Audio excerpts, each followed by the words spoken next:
கண்டிப்பாக சொல்கிறேன், முன்னோர்கள் செய்த பாவம் நீங்கள் அனுபவிச்சுட்டு இருக்கீங்க. அவங்க செய்த தப்பு உங்களுக்கு தண்டனையாக மாறுது. இப்போது அவங்க செய்த புண்ணியம் நீங்கள் அறுவடை செய்யணும் அப்படின்னு நினைக்கிறவங்க சட்டுன்னு பதிவை கேளுங்க. நிறைய விஷயங்கள் உங்கள் மனசில் ஒரு ஆழமான வழியை ஏற்படுத்தி அதில் பயணம் செய்ய போகிறீங்க. இனி நடக்கக்கூடிய அத்தனை விஷயங்களும் உங்கள் வாழ்க்கையில் சாதிப்பதற்காக உண்டானது. முன்னோர்கள் இனி கடவுளாக மாறி உங்களை வழிநடத்துவார்கள்.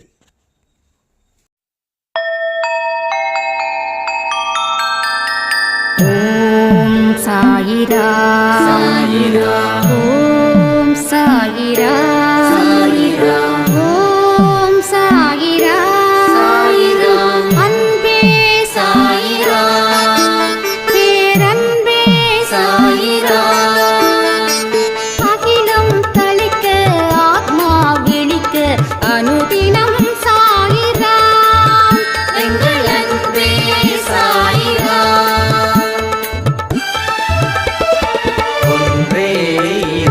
ஒன்றே பூமிக்கென்றும் சாயிரா, சரணம் சாயிரா, நன்றே செய்து வாழ்வோம், நாம் ஒன்றே செய்து வாழ்வோம், அன்பே சாயிரா.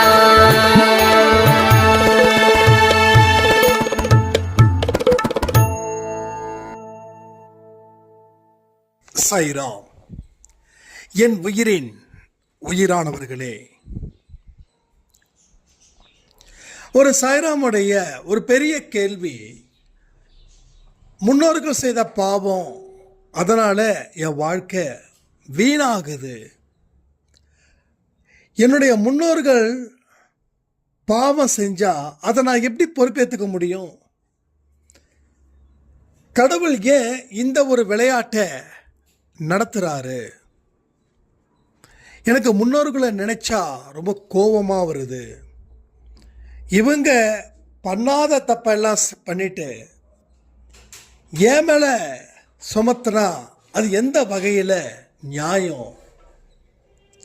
கடவுள் தர்மத்தை மீறும்போது மனுஷனும் தர்மத்தை நிச்சயமாக மீறுவான் இல்லையா?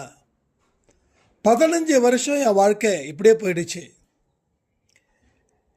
எவ்வளவோ பெரிய பெரியவ ஜோதிடர்கள், கோயிலில் இருக்கக்கூடிய குறி சொல்பவர்கள், வீட்டுக்கு முன்னாடி குடுகுடுப்பு பார்க்குற அவர்கள் எல்லாமே இந்த ஒரு வார்த்தைகளை சொல்லி சொல்லி சொல்லி என் வாழ்க்கையில் கடவுள் மேலே ஒரு மகா பெரிய வெறுப்பு எனக்கு வந்துருச்சு.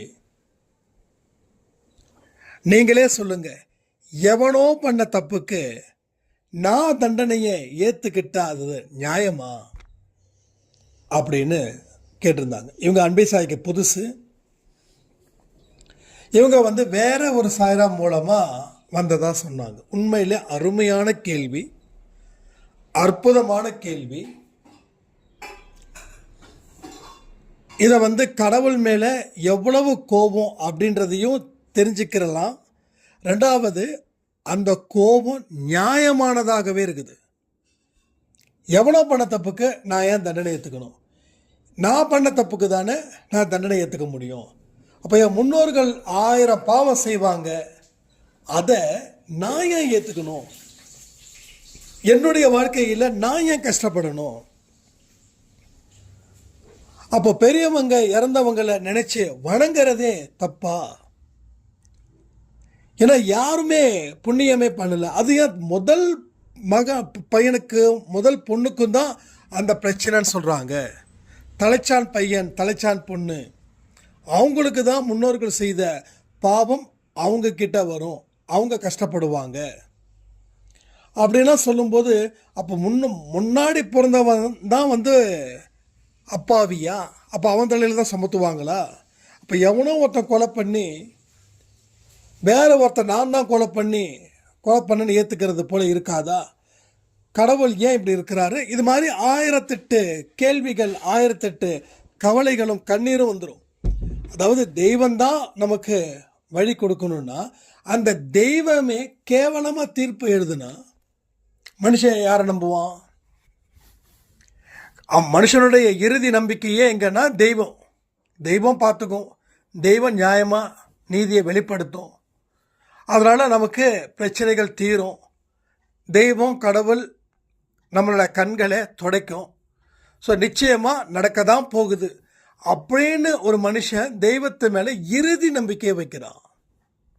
ஆனால் எங்கேயோ பெற்றவங்க செய்த பாவம், முன்னோர்கள் செய்த பாவம், அது முதல் மகனா இல்லை முதல் மகளா இருக்கிறவங்களுக்கு தான் அது பிரச்சனையை கொடுக்குது அப்படின்ற ஒரு தாட்டு. அப்படி வரும்போது எல்லாருக்குமே அந்த கோபம் இருக்கும், கண்டிப்பாக இருக்கும். நீங்களும் இது மாதிரி பாதிக்கப்பட்டிருக்கீங்கன்னா பரிகாரம் இருக்குது. நான் சொல்கிறேன் என்ன பரிகாரம்லாம் இருக்குது. இதுக்கு பரிகாரம் நிச்சயமாக இருக்குது. கவலையப்படாதீங்க, எல்லாத்துக்குமே வழி இருக்குது. ஒரு கதவு அடைச்சா இன்னொரு கதவு திறக்கும்னு கடவுள் சொல்கிறாரு. அது எந்த மதத்தில் இருக்கிற கடவுள் சொன்னால் என்ன? கடவுள் is a God, God is a God, அவ்வளோதான். கடவுளோட டெஃபினேஷன், கடவுளோட மீனிங் எல்லா கடவுளுக்கும் ஒன்று தான், மாறி மாறி இல்லை. மனுஷன் மாறி மாறி சிந்திக்கிறான்னா கடவுளும் மாறி மாறி சிந்திக்க மாட்டார்.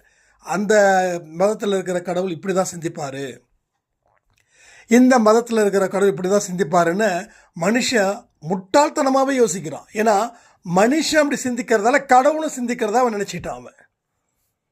அதனால் கடவுள் பொறுத்த வரைக்கும் ஒரே மாதிரி சிந்தனை தான். அதனால் ஒரு கதவு மூடப்பட்டால் மறு கதவு நிச்சயமாக திறக்கப்படும். இதில் சந்தேகமே வேண்டாம். அப்போ நீங்கள் இதில் பாதிக்கப்பட்டிருந்தீங்கன்னா கமெண்டில் கமெண்ட் பண்ணுங்கள், தெளிவாக கேளுங்க, குழப்பம் இல்லாமல் மனசை வச்சுக்கோங்க, அமைதியான முறையில் கேளுங்க. இந்த பிரச்சனை உங்கள் லைஃப்பில் இதோடு முடிய போகுது. இனி முன்னோர்கள் செய்த பாவம் தானே உங்களை தாக்குது. இனி முன்னோர்கள் செய்த புண்ணியம் உன்னை காக்கும்.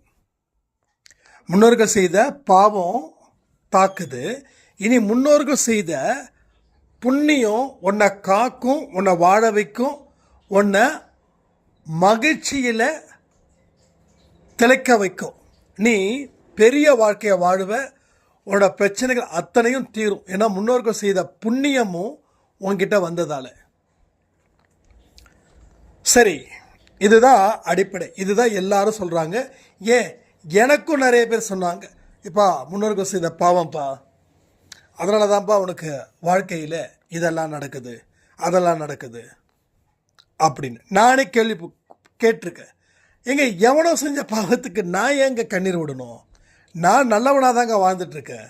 அப்போ எனக்கு தேவையானதை கொடுக்காம எவனோ செஞ்ச பாவத்தை நான் இது பண்ணணுமா? எவன் அந்த முன்னோர் சொல்லுங்க அப்படின்னு சண்டையே போட்டிருக்கு. அப்போ இல்லைப்பா இதுதான்ப்பா சாஸ்திரங்கும், அதான்ப்பா அது இதுன்னாங்க. அதாவது பெரியவர்களே சொல்லும்போது அதை ஏற்றுக்கிட்டு தான் ஆகணும் அப்படின்ற போக்கு இருக்கே, அது ரொம்ப கொடுமையாக இருக்கும். பெரியவர்கள் சொல்கிறத மதிக்கக்கூடாதுன்னு சொல்லலை, பெரியவர்கள் சொல்கிறது எல்லாமே நியாயமாக இருக்கும் அப்படின்றது எந்த உத்தரவாதமும் இல்லை. அதனால தான் எல்லா இடத்துலையும் பிரச்சனை. நம்ம சொந்தக்காரவங்க கூட அதான் சொன்னாங்க, இதோ உன் தாத்தா ஏதோ பண்ணதாலே உனக்கு இப்படிலாம் இருக்குடா, அது என்ன பண்ண முடியும் அப்படின்னு. அப்போ இதுக்கு தாத்தனுங்க மேலே கோவம் வருது. இந்த தாத்தனுங்க ஏன் இந்த மாதிரி வேலை பண்ணிட்டு இருக்காங்க? ஏன் இவ்வளோ பெரிய பாவம்? அதுவும் பெண்கள் மூலமாக வந்த சாபம் தான் பெருசுன்றாங்க. தாத்தாவுக்கு ஏதோ பொண்ணோட சாபம் இருக்குதான், அதனால தான் ஒன்றை இறங்கி நிற்குது. அதை நான் சொன்னேன், அப்போ என் கூட பிறந்தவங்களுக்கு ஏன் இறக்கல, எனக்கு மட்டும் நானே இழிச்சவாயினா அப்படின்னு. அதெல்லாம் தெரியலடா, யாருக்கோ ஒருத்தவங்களுக்கு தாக்கும், அது உனக்கு தாக்கி இருக்குது. அது சொல்லும் போதே ஒரு மாதிரி பைத்தியகாரத்தனமாக இருந்தது. ரெண்டாவது கோபமும் வந்தது. நம்ம தாத்தனுங்க மேலே கோபம், சக்கையாக கோபம் வந்தது. அவனை நீ கையில் கிடச்சிருந்தனா உன்னை வச்சு செஞ்சுருப்பேன் அப்படின்ற மாதிரி. உண்மையிலே கோபம் வருமா வராதா? நீங்கள் சொல்லுங்கள். நீங்கள் நல்லா இருக்கீங்க, எல்லாமே தடை. ஒருத்தன் காசு கொடுக்க ஒருத்தன் நம்மக்கிட்ட வரான்னு வச்சுக்கோங்களேன், அவனுக்கு வர வழியில் ஒரு தடை அவன் திரும்பி போகிறான். இல்லைப்பா நேரம் சரியில்லை, வந்தவனே சறுக்குச்சு, பூனை குறுக்கால போச்சு, இல்லை சில மனுஷங்க வந்தாங்க அதனால் வர முடியலன்னு. உடனே என்னடா அப்படி தடை வருதுன்னா சொல்கிறாங்க, முன்னோர்கள் செய்த பாவம். அப்போ என்ன நடக்குது? இருக்கக்கூடிய நம்பிக்கையும் போச்சு, கடவுள் மேலே வச்சுருக்கிற நம்பிக்கையும் போச்சு, என் மேலே வச்சுருக்கக்கூடிய நம்பிக்கையும் போச்சு, மற்ற மனிதர்கள் மேலே வச்சுருக்கிற நம்பிக்கையும் போச்சு, பெற்றவங்க மேலே வச்சுருக்கக்கூடிய நம்பிக்கையும் போச்சு, பெற்றவங்க இருப்பாங்களா அவங்க மேலே வச்சுருக்கிற நம்பிக்கையும் போச்சு. ஒரு மாதிரி மனசு சுடுகாடாக மாறுது. அப்போ திரும்ப திரும்ப எனக்குள்ள கேள்விகளை நான் அதிகமாக ஆழமாக எழுப்புவேன். அப்போது நான் செஞ்ச பாவம் எனக்கு பேரனுக்கு பாதிக்குமா அப்படின்னு. அவன் என்ன தப்பு பண்ணான், அவன் என்ன பாவம் பண்ணான், அப்போ நாம் பாவம் செய்யக்கூடாது அப்படின்னு ஒரு தாட்டு வரும். ரெண்டாவது, நாம் உயிரிடவாக இருக்க போகிறோம், நம்ம தான் செத்து போகிறோமே, அவன் பேரன் தான் அனுபவிக்கிறான் அப்படின்ற தாட்டும் வரும். சுயநலமாகவும் சிந்திக்க வைக்கும், பொதுநலமாகவும் சிந்திக்க வைக்கும். அப்போ திரும்ப திரும்ப கேள்விகள் மேலே கேள்விகள். சாய்ப்பா கிட்டே கேட்குறேன், என்ன சாய்ப்பா உனக்கு என்ன அறிவு இல்லையா? என் தாத்தம் பண்ண பாவம் என்னை எப்படியா சேரும்? நான் உன்னை நம்பி வந்திருக்கேன், நீ தான் என் வாழ்க்கையில் எல்லாம் அப்படின்னு நினைக்கிறேன். ஆனால் நீயும் பைத்தியக்காரத்தனமான வேலை பார்த்துட்டு இருக்க. என் தாத்தா பண்ண தப்பு தான், நீயும் அதே தான் சொல்லிட்டு இருக்க. அதே கஷ்டத்தை தான் இப்போ வரைக்கும் அனுபவிச்சுட்டு இருக்கிற. நீ வந்ததுக்கு அப்புறமும் என் வாழ்க்கை அப்படி தான் இருக்குது. நீ வரதுக்கு முன்னாடியாவது பரவாயில்லையாக இருந்தது. நீ வந்ததுக்கப்புறம் ஒழுக்கத்தில் முதல்ல வரலான்னு நினச்சேன், முயற்சி செய்யணும்னு நினச்சேன், உழைக்கணும்னு நினச்சேன், எல்லாத்தையும் சரி பண்ணணும்னு நினச்சேன். ஆனால் நீயும் ஒய்யாரமாக கால் மேலே காலை போட்டு, இல்லைப்பா உனக்கு பெற்றவங்க செய்த பாவம் இல்லை முன்னோர்கள் செய்த பாவம்னு சொல்லலாம். அப்போ நீ எதுக்கு எனக்கு கடவுளாக நிற்கணும்? இந்த மாதிரிலாம் சண்டை போட்டிருக்க. இந்த மாதிரி சாயப்பா கிட்டே சண்டை போட்டிருக்க, மாரியம்மன் கிட்டேயும் சண்டை போட்டிருக்க. நான் மாரியம்மன் அந்த தெருவில் உலா வரும்போது, உனக்கெல்லாம் நம்பி உன்னெல்லாம் இந்த முட்டாளில் தேர் எடுக்கிறாங்க செய்கிறாங்க, முட்டாள் ஜனம் இருக்கிற வரைக்கும் உனக்கு என்ன கொண்டாட்டம் தான் அப்படின்னு திட்டாத தெய்வமே கிடையாது. ஜீசஸை திட்டுற, எல்லாத்தையும் திட்டுற. ஏன்னா எல்லா பக்கமும் ஒன்றேன்னு சொல்லிட்டாங்க, நீ செய்த பிரச்சனை இல்லை, உன் முன்னோர்கள் செய்த பிரச்சனைன்னு சொல்லி மனசில் ஆழமாக சொல்லிட்டாங்க. நம்ம மனசு ஆழமாக நம்பிடுச்சு. நீ என்ன பண்ணாலும் முன்னோர்கள் செய்த பாவம். அப்போ எதுக்கு செய்யணும், செய்யாமல் கிடக்கலாம் அப்படின்னு. அப்போது சாய்ப்பாட்டு திருப்பி திருப்பி திருப்பி திருப்பி திருப்பி திருப்பி கேட்குறாரு. அப்போ தான் ஒரு ஆர்டிக்கல் எனக்கு வந்தது. அப்படியே யூடியூப்லாம் இல்லை, அந்த யூடியூப் நம்ம பண்ணலை. அப்போ வாட்ஸ்அப் குரூப்பில் ஏதோ ஒரு குரூப்பில், இப்போ நம்ம எப்படி குரூப் ஆரம்பிச்சிருக்கோமோ அப்போ ஏதோ ஒரு புண்ணியமாக ஒரு குரூப் ஆரம்பித்து நம்மளே ஆட் பண்ணாங்க. அப்போ ஒரே ஒரு ஆர்டிக்கல், போன ஜென்மத்தில் செய்த பாவம்தான் இந்த ஜென்மத்தில் உன்னை சேருது, அதனால் இந்த பாவத்துக்கு உண்டான தண்டனையை நீ அனுபவின்னு சட்டுன்னு தோணுச்சு. இப்போ போன ஜென்மத்தில் நான் செஞ்ச பாவம் இந்த ஜென்மத்தில் தொடருதுன்னா, போன ஜென்மத்தில் அந்த பாயிண்ட்டு பதில் எனக்கு வரல. ஒரு நாள் ஆச்சு அந்த பதில் வர்றதுக்கு. அதாவது மற்றவங்க சொல்லக்கூடிய அறிவுன்றது ஒன்று இருக்குது, நம்ம சுயமாக சிந்திக்கக்கூடிய அறிவுன்னு இருக்குது. என்றைக்குமே சிவலிங்கத்தை கூட இது சுயமாக வந்ததுன்னும் போது ஒரு பவர் இருக்கும்.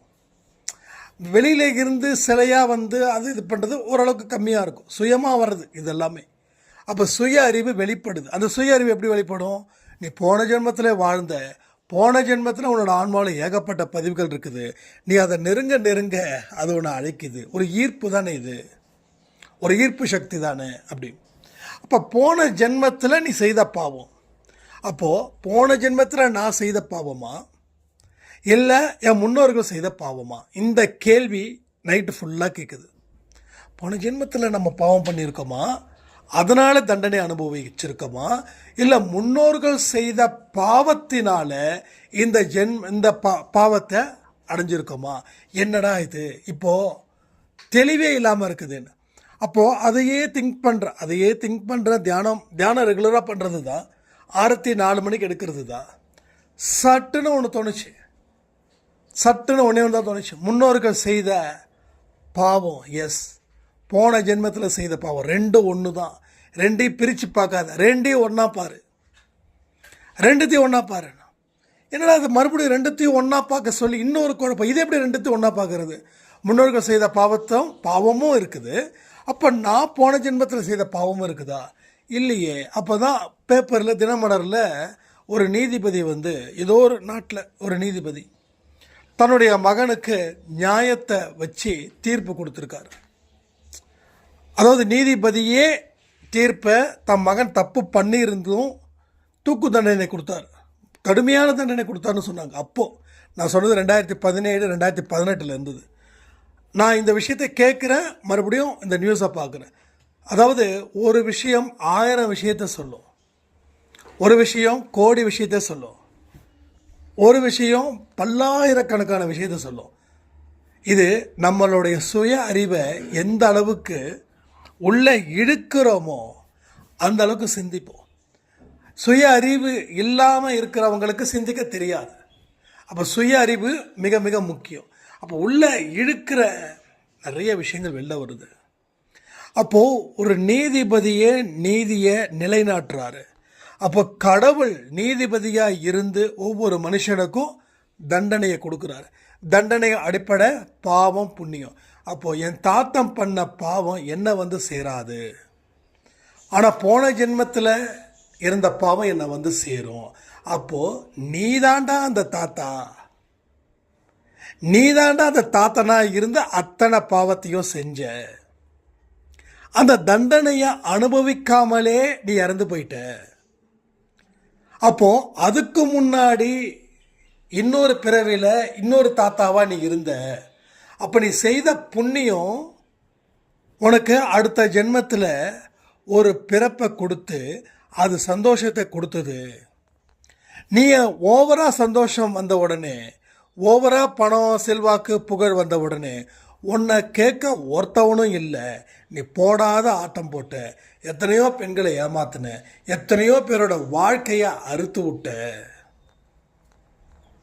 மறுபடியும் மேலோகம் போய் தண்டனைகளை நிறைய வாங்கிட்டு பூலோகத்தில் மறுபிறவி எடுத்து அந்த தாத்தனா போன ஜென்மத்தில் இருந்த பாரு, அந்த செய்த பாவம் இருக்கு பாரு, அது இந்த ஜென்மத்தில் நீ அனுபவிச்சிட்ருக்க அப்படின்னு சட்டுன்னு வந்த உடனே தான் உடம்பெல்லாம் வேர்த்துது. அதாவது எனக்கு ஒரே விஷயம் எப்பயுமே எப்படின்னா, பிரச்சனை வரக்கூடாதுன்னு நினைக்கும்போது ஒரு விதமான பயம் இருந்துக்கிட்டே இருக்கும். ஆனால் வந்ததுக்கப்புறம் தைரியம் வந்துடும். அதான் வந்துருச்சே, இனி ஃபேஸ் பண்ணி தான் ஆகணும் அப்படின்ற மாதிரி. அப்போது எதனால் அப்படின்னு தெரியாமல் வாழ்ந்துக்கிட்டு இருக்கும்போது இதுதான் கரெக்டான ஒரு சிந்திக்கக்கூடிய தன்மை சுய அறிவின் மூலமாக வெளிப்படுது. அந்த சுய அறிவு பல பிறவிகளில் நம்ம ஆன்மாவில் இருந்த ஒரு விஷயம். அப்போது நீ போன ஜென்மத்தில் தாத்தனா பிறந்து பாவத்தை செய்து நீ அந்த தண்டனையை அனுபவிக்காமலே இறந்து போயிட்ட. மறுபடியும் பிறப்பெடுத்த, மறுபடியும் உன்னோட குழந்தை பருவம் நார்மலாக போச்சு, உன் இளமை பருவம் இன்னும் சூப்பராக போச்சு. அந்த இளமை பருவத்தை தாண்டி நீ உன் வாழ்க்கையில் ஒவ்வொரு அடி எடுத்து வைக்கும்போது உனக்கு தடையும் தடங்களும் வந்தது. அது இப்போ வேலை செய்யுது அப்படின்னு தோணுச்சு. அப்போ என்ன அர்த்தம்? கடவுள் வந்து நியாயத்தை நிலைநாட்டுபவர். அப்போது என்னோட தாத்தா செய்த பாவத்துக்கு எனக்கு தண்டனை கொடுத்தா அது கடவுளே இல்லை. கடவுள் அறிவில்லாதவரா? கடவுள் முட்டாளா? கடவுளுக்கு வந்து ஒன்றுமே தெரியாதா? ஒரு மனுஷன் சட்டம் படித்த மனுஷனுக்கு ஒரு அறிவு இருக்குதுன்னா அந்த சட்டத்தையே எழுதின மனுஷனையும் கடவுள் படைச்சாரு, அவருக்கு அறிவு இருக்காதா? அவர் வந்து பிஸி ஆகிட்டாரா? இல்லை அவருக்கு குடும்பத்தில் குழப்பம் வந்து நம்மளுடைய தலையெழுத்தை தெரியாமல் கிறுக்கிட்டாரா? எதுவுமே இல்லை. தெளிவாக இருக்கும், தெளிவாக இருக்கும் செய்த பாவங்கள். இப்போ ஒன்றும் இல்லை. ஃபார் எக்ஸாம்பிள், உங்களுடைய ஆதார் கார்டு இருக்குன்னு வச்சுக்கோங்க. உங்கள் ஆதார் கார்டு இருக்குது. உங்கள் ஆதார் கார்டை என்ட்ரி பண்ணிட்டா உங்களுடைய ஒட்டுமொத்த டிரான்சாக்ஷன் எல்லாத்தையும் தெரிஞ்சுக்கலாம். ஒரே ஆதார் கார்டு நம்பரு தெரிஞ்சிருச்சுன்னா நீங்கள் என்ன பண்ணியிருக்கீங்க, என்ன செஞ்சுருக்கீங்க, யாருக்கு எவ்வளோ கொடுத்தீங்க எல்லாமே வந்துடும். அது நடைமுறையில் சாத்தியமாக இருக்கிற விஷயங்கள் அந்த கடவுளுடைய உலகத்திலையும் எளிதாக்கப்படுகிறது. ஸோ மகாபாரதம் நடந்துகிட்ருக்குது. அப்போ வந்து கண்ணு தெரியாத அவங்க 2 பேருக்கும் இன்னொருத்தர் வந்து விளக்கிக்கிட்டு இருக்காரு. போரில் என்ன நடக்குது, அர்ஜுனர் என்ன பண்ணுறாரு, கிருஷ்ணர் என்ன பண்ணுறாரு, அந்த எதிரில் இருக்கக்கூடிய டீம் துரியோதனன் டீம், அவங்க துச்சாதனன் டீம், இவங்க டீம் என்ன பண்ணுதுன்னு சொல்லி இங்கே சொல்லியிருக்காரு. என்னடா கதை விட்றாங்கன்னு நினச்ச உலகத்தில் இன்றைக்கி லண்டனில் கிரிக்கெட் மேட்ச் எந்த நேரத்தில் நடக்குதோ அதை இங்கே உட்காந்து பார்க்குறோம். என்ன லைவ். ஸோ அன்னைக்கு இருந்த லைவ் அது இன்னைக்கு ஊர்ஜிக்கப்படுத்தப்பட்டதா, அதே போல தான் இங்கேயும் நடக்குது. ஸோ கடவுள் உனக்கு தீர்ப்பை சரியாக தான் எழுதியிருக்காரு. முன்னோர்கள் மேலே கோவப்படாத, அந்த முன்னோர்களாக நீ தான் வாழ்ந்த, என்ன பயங்கரமாக வாழ்ந்துட்ட. நீ வாழ்ந்த வாழ்க்கை அடுத்தவனை குழியில் தள்ளிச்சு, அவன் அழுதான், கண்ணீர் விட்டான், கதறனான், அதை நீ கண்டுக்கல. நீ PS வீரப்பா மாதிரி ஓஹோஹோன்னு சிரிச்ச, நம்பியார் மாதிரி கையை கசக்குன, அதுக்கு அனுபவிச்சுட்டு இருக்கிற. இதுதான் இங்கே நடக்குது. ஸோ என்ன தண்டனையும் அது இந்த பிறவியில் இந்த இடத்துல கிடைக்குது அப்படின்னு. இப்போ இன்னொரு விஷயமும் இருக்குது. அது என்ன தெரியுமா? இப்போ நான் கஷ்டப்படுறேன், அப்போ அடுத்த ஜென்மத்தில் நான் சந்தோஷப்படுவேனா? எஸ், கண்டிப்பாக சந்தோஷப்படுவீங்க, அதில் மாற்று கருத்தே இல்லை. ஆனால் அடுத்த ஜென்மத்திலையும் சந்தோஷப்பட்டு தப்பான வேலையை நீங்கள் செஞ்சிட்டீங்கன்னா அப்போ அதுக்கு அடுத்த ஜென்மம் எப்படி இருக்கும்? இப்படி தான் மனுஷனுடைய பிறவி இருக்குது. அதாவது ஒரு ஜென்மத்தில் கஷ்டப்படுவான், அத்தனை கர்மாக்களையும் அவன் அனுபவித்து, அந்த துன்பத்தை அனுபவித்து அவன் இறந்து போயிடுவான். அடுத்த ஜென்மத்தில் இவனுடைய தண்டனையை போன ஜென்மத்தில் முடிஞ்சதால் அடுத்த ஜென்மத்தில் அவனுக்கு சந்தோஷமாக பிறப்பான். அந்த சந்தோஷமாக பிறந்த உடனே அவன் எல்லாத்தையும் கஷ்டப்படுத்துவான், கையில் பணம் இருந்தால் கஷ்டப்படுத்துவான். இப்போ என்னன்னா, நீ கஷ்டப்படும் போது உன்னோட மனநிலை எதை நோக்கி போகுது, அதுதான் முக்கியம். ஒரு ஆன்மீகத்தையும் ஒரு ஆன்மாவையும் ஒரு ஸ்பிரிச்சுவலையும் நோக்கி போச்சுன்னா, நீ கஷ்டப்படும் போது ஞானத்தை, கடவுள் கொடுத்த ஞானத்தை நீ அடைந்தால் அடுத்த பிறவியில் எவ்வளவுதான் நீ பணக்காரனாக இருந்தாலும் நியாயமானவனாக இருப்ப. ஏன்னா உன்னோட ஞானம் ஆன்மாவுக்குள்ளே ஸ்டோர் ஆகுது. ஆனால் ஆன்மாவை தெரிஞ்சிக்காம என் வாழ்க்கை இப்படி கஷ்டப்படுறேன்னு சொன்னால் அடுத்த ஜென்மம் நல்லா இருக்கும், ஆனால் ஞானம் கிடைக்காது.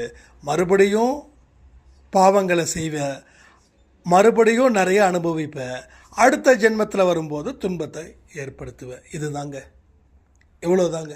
இல்லை யாருக்கு என்னென்ன சந்தேகம் இருக்குதோ கமெண்டில் கமெண்ட் பண்ணுங்கள், கிளியராக புரிஞ்சுக்கோங்க. நீ முன்னோர்களை நீங்கள் ஃபோட்டோ போட்டு அந்த மாலை போடுறீங்கன்னா அது நீங்கள் தான் அந்த முன்னோர்கள், உங்களுக்கு நீங்களே நன்றி செலுத்துறீங்க. இதுதான் இங்கே நடக்குது. இதை சரியாக புரிஞ்சுக்கோங்க. ஏன்னா நம்ம சும்மா மற்றவங்க மேலே அவன் இப்படி பண்ணால் நான் என்ன பண்ணுறேன் அந்த மாதிரிலாம் இல்லை. இதுதான் தெளிவு, இதுதான் புரிதல். இதை சரியாக புரிஞ்சுக்கோங்க, வாழ்க்கையை வாழுங்க. அதே போல் ஒவ்வொரு நாளும் சாய் குரு சேனலில் காலையில் 10 மணிக்கும் இரவு 10 மணிக்கும் ஆடியோ வருது, அதை மறக்காதீங்க. அதே போல் லைவ் கரெக்டாக ஈவினிங் 5 o'clock லைவ் இருக்குது. இந்த ருத்ரதாண்டவ பயிற்சியில் எப்படி நீங்கள் கலந்துக்கிட்டீங்க இதை பற்றி தான் பேச போகிறோம், வேறு எதை பற்றியும் இல்லை. இந்த லைவ் ருத்ரதாண்டவ பயிற்சியோட ஒரு எக்ஸ்பீரியன்ஸை நீங்கள் ஷேர் பண்ணுறீங்க. உங்கள் கமெண்ட்டை வழக்கம் போல் விஷ்ணு சாய்ராம் படிப்பாங்க. கரெக்டாக 5 மணி, ஈவினிங் 5 மணியில் இருந்து 6 மணி வரைக்கும். எந்த சேனல் அப்படின்னா அன்பே சாயில் இல்லை, சாய் குரு சேனல். இப்போ நீங்கள் பிரார்த்தனை கேட்குறீங்க இல்லையா, காலையில் 10 மணிக்கு ஆடியோ புது சேனல் ஆரம்பிச்சிருக்கோம் இல்லையா, அந்த சேனலை சப்ஸ்கிரைப் பண்ணிக்கிட்டால் தான் உங்களுக்கு நோட்டிஃபிகேஷன் வரும். எங்கள் சப்ஸ்கிரைப் பண்ணிக்கோங்க, லைக் பண்ணுங்கன்னு சொல்கிறதுக்கு எனக்கு வாய் வரமாட்டேங்குது. பட் லைவை நீங்கள் மிஸ் பண்ணக்கூடாது, அதனால தான் நான் சொல்கிறேன். நான் இப்போயும் ஸ்டேட்டஸ் வச்சுருக்கேன், அங்கே போங்க, அதை பாருங்கள், சப்ஸ்கிரைப் பண்ணிக்கோங்க. சண்டே கரெக்டாக 5 மணிக்கு லைவ் ஸ்டார்ட் ஆகும். அதே போல் அன்பே சாய் டிஷர்ட்ஸ் இன்றைக்கி தான் அனுப்ப போகிறோம். லாஸ்ட் ஒரு 1 வீக்காக நீங்கள் அனுப்பின இதுக்கெல்லாம் யாருக்கும் ஒன்று அனுப்பலை, இன்றைக்கி தான் அனுப்ப போகிறோம். திரும்பவும் சொல்கிறேன், எகெயின் அந்த ஸ்க்ரீன்ஷாட்டும் உங்களுடைய கம்ப்ளீட் அட்ரஸும் 2 ஃபோன் நம்பரும் என்னோடய வாட்ஸ்அப் நம்பருக்கு அனுப்பணும்னு சொல்லிக்கிறேன். அதே மாதிரி உங்களோட ப்ரேயர்ஸ் எப்பயுமே ஒவ்வொரு நாளைக்கு முன்னாடி ப்ரேயர் கொடுங்க. இது பிரார்த்தனை அப்படின்னு சொல்லியே ஆடியோ கொடுங்க.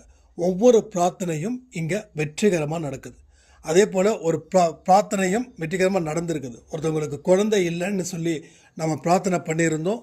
அவங்களுக்கு அந்த ப்ரேயர் வந்து பழிச்சிருக்கு. அதே போல் நேற்று வந்து நம்ம விஷ்ணு சாய்ராம் வந்து ஈரோடு போயிருந்தாங்க. அங்கே வந்து ஒரு ஹோட்டலில் ஒரு சாய்ராமை வந்து பார்த்துருக்காங்க. அவங்க வந்து நீங்கள் விஷ்ணு தானா, அன்பே சாய் தானா அப்படின்னு கன்ஃபார்ம் பண்ணிக்கிட்டு, தம்பி நாங்களும் வந்து உங்கள் சேனல் பார்க்குறவங்க தான், ஒரு பிரார்த்தனை வச்சோம், என்னோடய பொண்ணுக்கு ரொம்ப வருஷமாக கல்யாணம் ஆகாமல் இருந்தது, இப்போ தான் அது கூடி வரக்கூடிய சூழ்நிலை வந்திருக்கு, அன்பே சாய் வந்து நல்லா எங்கள் குடும்பத்தை வந்து மாற்றிருக்குதுன்னு சொல்லியிருக்காங்க. அந்த சாய்ராம் பெயர் வந்து கமலவள்ளி. கமலவள்ளி சாய்ராம், உங்களை சந்தித்ததில் ரொம்ப ரொம்ப ரொம்ப ரொம்ப சந்தோஷம். ஏன்னா அன்பே சாய் குடும்பம் எல்லா ஊர்லேயும் இருக்கிறாங்கன்றது நமக்கு மிகப்பெரிய ஒரு ஹாப்பி. அதன்படி உங்களை சந்தித்தது ரொம்ப சந்தோஷம். அண்டு உங்கள் பொண்ணுக்கும் சீக்கிரமாக நல்ல இடம், இந்த இடம் முடிஞ்சிடும்னு நான் முடிஞ்சிடணும்னு சாய்ப்பாடு பிரார்த்தனை பண்ணிக்கிறேன். எல்லாம் நல்லதே நடக்கும்னு சொல்லி, வேறு யாருக்காவது டிஷர்ட்ஸ் வேணும்னா 500 rupees அனுப்புங்க, ஸ்க்ரீன்ஷாட் பண்ணுங்கள், கம்ப்ளீட் அட்ரஸ் வந்து எடுத்து எனக்கு அனுப்புங்க. இன்றைக்கி நாம் டெலிவரி கொடுக்குறோன்னு சொல்லி இந்த பதிவை நான் முடிக்கிறேன். ஜெய் சாய்ராம்.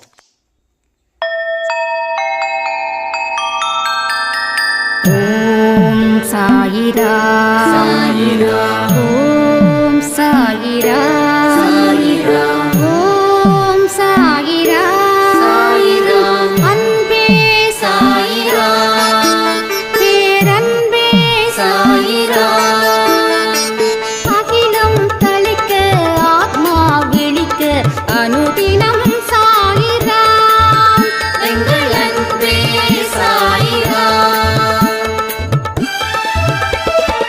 ஒன்றே